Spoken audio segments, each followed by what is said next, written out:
शाम के समय अंतिम संस्कार करने के बाद पंडित विश्वनाथ दिन भर की जली सारी चिता की राख जमा करने शमशान घाट के बाहर जा रहा था। तभी उसे एक कोने में एक औरत को रोते हुए देख रहा था। कई दिनों से विश्वनाथ उस औरत को देख रहा था। तभी उसके मन में आया कि क्यों ना इस औरत से बात करूं, इस हाल की वजह जानूं। तभी विश्वनाथ उस औरत के पास गया तो औरत बोल पड़ी, खबरदार, मुझे अकेला समझाकर मेरा फ़ायदा अगर उठाने की कोशिश की तो मैं तुम्हें जान से मार दूंगी। औरत की बात सुनकर विश्वनाथ थोड़ा पीछे ही खड़ा रहता है।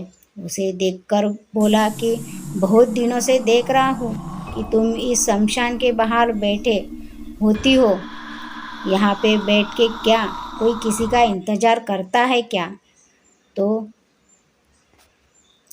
वहाँ पे तो लोग मरने के बाद ही आते हैं। ऐसा बोलकर विश्वनाथ वहाँ से जाने ही लगा कि पीछे से उस औरत ने कहा कि बाबा, मैं तो यहाँ मरने के लिए ही आई हूँ। यह सुनकर विश्वनाथ ने पीछे मुड़कर देखते ही रह गया और उस औरत को बोलने लगा कि तुम्हारा दिमाग तो ठीक है, ऐसा मरने से किसी पागल खाने में चली जाओ, 2 वक्त का खाना मिल जाएगा। कल सुबह मुझे यहाँ पे दिखाई मत देना। उस औरत के सिर पे से हवा के तेज के कारण गिर जाता है। तभी विश्वनाथ उस औरत को पहचानता है और बोलता है कि गुड़िया। ऐसा बोलकर विश्वनाथ गुड़िया के पास चला जाता है। फिर दोनों ही एक दूसरे को बिलक बिलक कर रोते हैं। विश्वनाथ तुरंत ही उसको अपने घर लेके आया और दोनों जन आराम से बातें करने लगे। विश्वनाथ बोला कि तुझे याद है, एक दिन जब मैं तुझे अनाथ आश्रम से लेकर आया था तो तुम 5 साल की थी और तेरे घर में आते मैं आम का पेड़ लगाया था, लेकिन पेड़ तो उसी जगह पे रह गया। फिर लेकिन तू ही कहीं चली गई थी। गुड़िया पुराने दिन याद कर रही थी। फिर एक लंबी सांस लेकर बोली कि नहीं बाबा, मैं भटक गई थी। जिस इंसान से मैंने प्यार किया, भरोसा किया, उसने ही मुझे मरने के लिए छोड़ दिया। तभी से मैं बाबा, जो मेरे लिए सब कुछ था, आज उसके लिए मैं कुछ भी नहीं हूँ। बाबा ने पूछा कि गुड़िया, तू कहीं चली गई थी, ऐसा क्या हुआ था? बाबा का सवाल सुनकर गुड़िया, बाबा, एक लड़के से मुझसे प्यार हो गया था। रमेश नाम था उसका। बहुत बार सोचा कि आपको बता दूं, लेकिन हिम्मत नहीं हो पा रही थी। और सबसे बड़ी गलती मुझसे ये हो गई थी कि शादी के पहले ही मैं माँ बनने वाली थी। मुझे दुनिया का डर सताने लगा, लेकिन आपकी बदनामी करते कहते कि लड़की को आपने दिल में जगह दी। एक लड़की ने अपने ही बाप के मुंह पर कालिक पूछा। मैंने इसलिए घर छोड़ दिया और रमेश को मनाकर उससे शादी कर ली। मुझे लगा कि शादी के बाद उसके घर वाले मुझे अपनाएंगे, लेकिन ऐसा नहीं हुआ। मेरे कदम उस घर में रखते ही उस घर का विनाश शुरू हुआ। शादी के कुछ दिन बाद ही रमेश के बड़े भाई का एक्सीडेंट हो गया, लेकिन वो कोमा में चला गया। फिर मेरे सास ने बिस्तर पकड़ लिया। ससुर को पैरालाइज का झटका आया।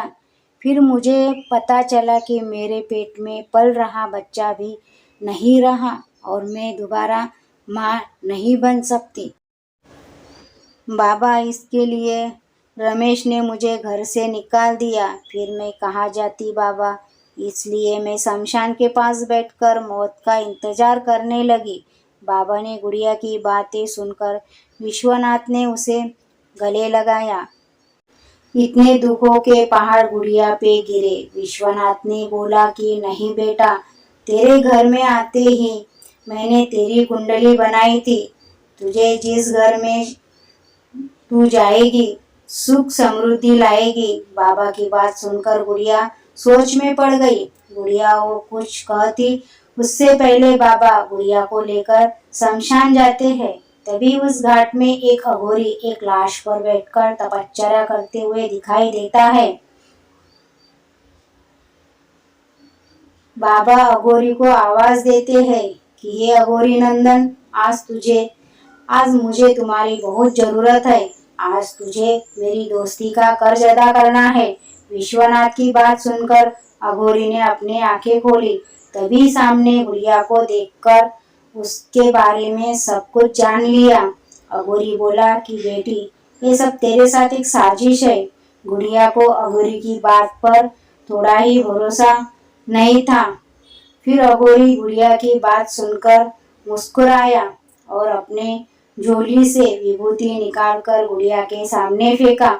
जैसे ही फेंका, उसे अपना पूरा हंसता खेलता परिवार दिखाई दिया। उसका पति रमेश ने दूसरी शादी की।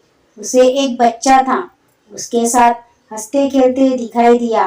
विश्वनाथ को भी बहुत दुख हुआ। वो दोनों जाने ही वाले थे। तभी अघोरी बोला, उन लोगों ने अशुभ का कलंक लगाया है। तुमको सच करके दिखा दो, मेरी शिष्या बन जाओ, मैं तुम्हें काली विद्या सिखा दूंगा। फिर तुम अपना बदला ले लेना और दूसरों की मदद भी करोगी। फिर गुड़िया अगले ही दिन से सीखना चालू कर देती है। कुछ दिनों ही में गुड़िया अच्छे से सीख गई। बिना देरी किए अपने ससुराल आ गई। ससुराल वालों ने देखा तो चौंक गए कि उनको लगा कि वो तो अब तक मर गई होगी। तब उसका पति सामने आया और बोला कि गुड़िया, मुझे लगा कि तू मर गई होगी। उसको पति बाहर निकालने ही वाला था। तभी गुड़िया ने मंत्र बोलना शुरू कर दिया और अपने पति को जोर से दीवार पर पटक दिया। उसके साथ जेठ को भी अपाहिज बना दिया।